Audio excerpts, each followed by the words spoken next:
கனிம வள கொள்ளை தொடர்பாக கரூர் அருகே செய்தி சேகரிக்க சென்ற நம்முடைய செய்தியாளர் மற்றும் ஒளிப்பதிவாளர் மீது கொடூரமான தாக்குதல் நடத்தப்பட்ட நிலையில் அவர்கள் மருத்துவமனையில் சிகிச்சைக்காக அனுமதிக்கப்பட்டிருக்கிறார்கள். இதுகுறித்து கொலைவெறி தாக்குதல் கடும் கண்டனத்திற்குரியது என்று முன்னாள் அமைச்சர் MR விஜயபாஸ்கர் கண்டனங்களை பதிவு செய்திருப்பதை அன்னை செய்திகளாக நாம் தற்போது பார்த்து வருகிறோம். இது சட்டத்தின் ஆட்சியா, ரவுடிகளின் ராஜ்யமா என்ற கேள்வியை அவர் முன்வைத்திருக்கிறார். கொலைவெறி தாக்குதல் கடும் கண்டனத்திற்குரியது என்று முன்னாள் அமைச்சர் MR விஜயபாஸ்கர் தன்னுடைய கண்டனத்தை பதிவு செய்திருப்பதை அண்மை செய்திகளாக நாம் தற்போது பார்க்கிறோம்.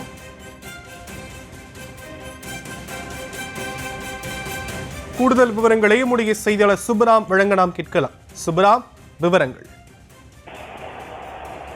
வணக்கம். கரூர் மாவட்டம் கிருஷ்ணராயபுரம் பகுதியில் கல்குவாரி சட்டவிரோதமாக இயங்கி வந்தது. இந்த கல்குவாரி சட்டவிரோதமாக இயங்கி வருகிறது என்பது குறித்து செய்தி சேகரிக்க சென்ற நியூஸ் தமிழ் செய்தி தொலைக்காட்சியின் செய்தியாளர் கதிரவன் மற்றும் ஒளிப்பதிவாளர் செபாஸ்டியன் மீது திமுக சட்டமன்ற உறுப்பினர் பழனியாண்டி தலைமையிலான அந்த குழு அவர்கள் மீது கொலைவெறி தாக்குதல் நடத்தி தற்போது மருத்துவமனையில் அவர்கள் சிகிச்சை பெற்று வருகிறார்கள். இதற்கு பல்வேறு அரசியல் கட்சியை சேர்ந்த தலைவர்கள் கடும் கண்டனத்தை தெரிவித்து வருகிறார்கள்.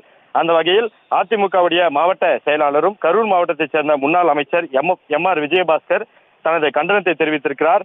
அதில் அவர் கூறியிருப்பதாவது: நம் கரூர் மாவட்டம் கிருஷ்ணராயபுரம் அருகே கனிமவள கொள்ளையை படம் பிடிக்க சென்ற நியூஸ் தமிழ் தொலைக்காட்சியின் செய்தியாளர் சகோதரர் கதிரவன், ஒளிப்பதிவாளர் செபாஸ்டியன் மற்றும் சமூக ஆர்வலர் ஆகியோர் மீது நடத்தப்பட்ட கொலைவெறி தாக்குதல் கடும் கண்டனத்திற்குரியது. ஸ்ரீரங்கம் தொகுதியின் திமுக சட்டமன்ற உறுப்பினர் பழனியாண்டி முன்னிலையிலேயே 20க்கும் மேற்பட்ட பைக்குகளில் வந்த திமுக குண்டர்கள் இரும்பு கம்பி மற்றும் கற்களால் அவர்களை தாக்கியுள்ளனர். இது சட்டத்தின் ஆட்சியா, இல்லை ரவுடிகளின் ராஜ்யமா? பத்திரிகையாளர்களுக்கே இந்த நிலை என்றால் சாமானிய மக்களின் நிலை என்ன?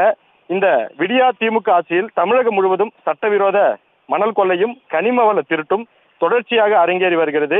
அதிகாரத்தில் இருப்பதால் ஆணவத்தின் உச்சத்தில் இருந்து கொண்டு அடித்தட்டு மக்களை வஞ்சிக்கும் இந்த விடியா திமுக ஆட்சிக்கு முடிவு கட்டும் காலம் நெருங்கிவிட்டது என்று அவர் குறிப்பிட்டிருக்கிறார். குறிப்பாக நியூஸ் தமிழ் தொலைக்காட்சி தொடர்ந்து இந்த கனிம வள திருட்டு, மணல் கொள்ளைகள் தொடர்பாக செய்திகள் வெளியிட்டு வந்த நிலையில் இன்று நடைபெற்ற இந்த கனிம வள திருட்டு தொடர்பாக செய்தி சேகரிக்க சென்ற நியூஸ் தமிழ் தொலைக்காட்சியின் செய்தியாளர் கதிரவன் மற்றும் ஒளிப்பதிவாளர் செபாஸ்டியன் மீது நடத்தப்பட்ட இந்த தாக்குதலுக்கு தமிழ்நாட்டில் இருக்கக்கூடிய பல்வேறு அரசியல் கட்சி தலைவர்கள் தனது கடும் கண்டனத்தை தெரிவித்து வருகிறார்கள்.